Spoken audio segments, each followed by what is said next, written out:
Okey, baru-baru ni kita ada dengar kisah mengenai Fida dan juga Zalif Siddiq yang dikatakan telah diganggu oleh orang ketiga. Sebenarnya apa yang terjadi? Secara jujurnya saya cakap, saya dengan Fida adalah pada mulanya saya kawan dengan dia.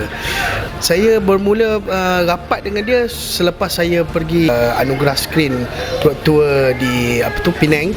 Daripada situlah kita orang lepak, kita orang borak-borak, tukar ke BBP, kita orang BBM semua. Pertama sekali yang saya terkejut, dia bagi tahu dekat pada mulanya dia bagi tahu dekat media yang saya ni yang mengaku saya ni kawan rapat dia lah. Jadi saya bertanya dengan Fida sendiri, betul ke dia buat? So dia mengaku dia buat. Saya kenapa? Taklah. Saya kata okey, tak apalah. Kalau mungkin pihak management saya tanya ke, bos saya tanya ke, Mr. BTO tanya ke, so saya mengakulah memang kita orang kawan rapat lah. Jadi lepas kita orang berkawan macam biasa semua, tapi saya tak ada nak feeling hard betul-betul tackle dia, betul-betul hari-hari mengadap dia, tak ada. So secara ikhlas jujurnya saya cakap dekat semua, saya berjumpa dengan dia, saya lepak dengan dia 2 kali saja. Saya dulu lepak dengan dia pun ramai, bukan 2 orang. Dia ada manager dia dan saya bawa kawan saya. So saya bukan seorang. Jadi daripada situ tiba-tiba ada pula satu gadis misteri yang mengaku bahawa dia tu bekas teman wanita saya yang SMS dekat Fida, yang mengutuk. Daripada SMS tu dia mengutuk Fida, dia kata tak sesuai dengan Zalif ni dia punya semua tu. Jadi Fida tanya saya lah kan. So bila Fida tanya saya tu, saya minta Fida forwardkan SMS tu dekat saya dan nombor telefon yang hantar SMS tu. Bila dia send nombor telefon tu dekat saya dan saya cuba menghubungi nombor tu, dalam list phone book saya pun tak ada nama dia. Saya call sampai sekarang tak dapat. Tiba-tiba kita jadi macam regang sikit lah. Ada orang ketiga yang mengganggu dia sekarang ni. Jadi dia pun tak tenteram, dia trauma dengan keadaan semua. Sebab saya tak nak cetuskan kontroversi, saya tak nak cetuskan gosip semua. Benda ni boleh bincang kan? Sebab saya pun very professional. Saya ni single, saya belum ada teman wanita, betul-betul teman wanita saya tak ada. Saya kawan memang ramai. Dalam MIG semua kawan rapat saya. Saizi Sam, Yana Samsudin, Intal Adiana. Tapi benda tu just friend. Kita kawan atau kita share dari segi kerjaya kita, dari segi kerja kita. Diorang pun banyak bagi nasihat kat saya. Adakah disebabkan ada orang yang bercerita masalah Fida dan juga masalah Zalif ke media, ataupun memang dapat tahu daripada antara korang berdua?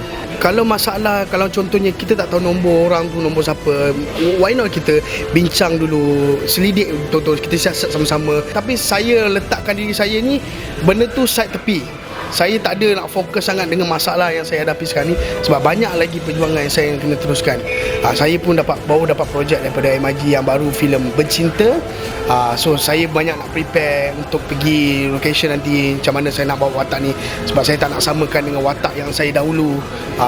So saya nak fokuskan kepada saya punya kerja je. Sekarang ni antara Zalif dengan Fida kan, so macam mana, adakah masih lagi berhubung? Orang kata apa tindakan Zalif seterusnya? Saya dengan Rafida Ibrahim, saya baik. Kalau saya berjumpa dia, mungkin sekarang ni dia banyak berdiamkan diri, banyak dia pergi Jakarta, banyak dia pun saya rasa dia banyak fokuskan kepada kerja dia juga. Bukan masalah ni dan kalau mungkin saya berjumpa dengan dia je, mungkin saya tersempat dengan dia, saya akan tegur dia. Saya memang tak ada masalah dengan dia, dan insyaAllah kalau kita ada jodoh, kita berjumpa balik. Adakah Zalif dah pun tahu siapa perempuan tu sebenarnya, ataupun memang sampai sekarang dia kekal menjadi misteri? Kekal menjadi misteri. Saya ambil benda tu sebagai positif thing lah. Benda tu macam gadis misteri tu saya tak nak fikir. Biarlah Chan, mungkin belah Rafida, saya tak tahu personal life macam mana. Mungkin ada orang tak puas hati dengan dia ke, peminat saya ke, saya tak tahu. Mana dia dapat nombor dia, nombor Rafida Ibrahim ni. Mungkin ada setengah pelakon ke yang tak gemar dengan dia ke, yang hantar SMS dekat dia ke. Saya banyak spekulasi, banyak benda yang kalau nak dihuraikan gadis misteri ni, banyak benda yang saya sendiri pun boleh fikir kan. Bos saya, Meja Kehormat David Teo, banyak bagi nasihat dekat saya supaya saya, benda pertama penting dalam nak masuk dalam industri ni adalah kerjaya. Nak kahwin nombor 2. Macam abang-abang sini saya, Farid Kamil, kerjaya dulu.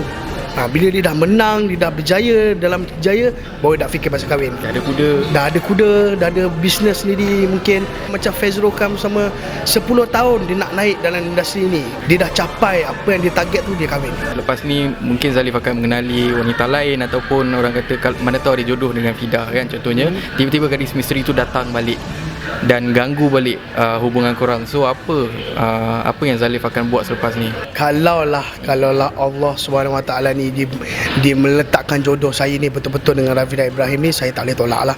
Saya kena terima dengan hati yang terbuka. Dan kalau muncul kembali gadis misteri ni, mungkin saya akan berjumpa dengan dia. Saya akan cari dia sampai dapat. Saya akan bercerita dengan dia, terangkan apa sebenarnya masalah dia dengan saya ke, masalah dia dengan Rafidah ke. Dan kalau saya ada jodoh dengan siapa-siapa sekalipun, saya tak kisah. Abang-abang saya macam Pierre Andre, kawan baik saya, Pierre Andre banyak tolong saya sebenarnya. Dia banyak bagi tahu saya, walaupun kau jangan fikir kau mengorak dengan perempuan kau nak berubah, tak. Kau kena berubah daripada diri kau sendiri. Kalau ada masalah dengan pihak ketiga ke pihak keempat ke, berdiskusi dulu. Jangan kita nak hebohkan dengan orang lain dulu sebelum kita berbincang dengan sesama sendiri. Mungkin kalau kita berbincang dengan sesama sendiri lebih profesional rasanya. Mungkin tak payah bagi tahu dekat orang pun tak apa.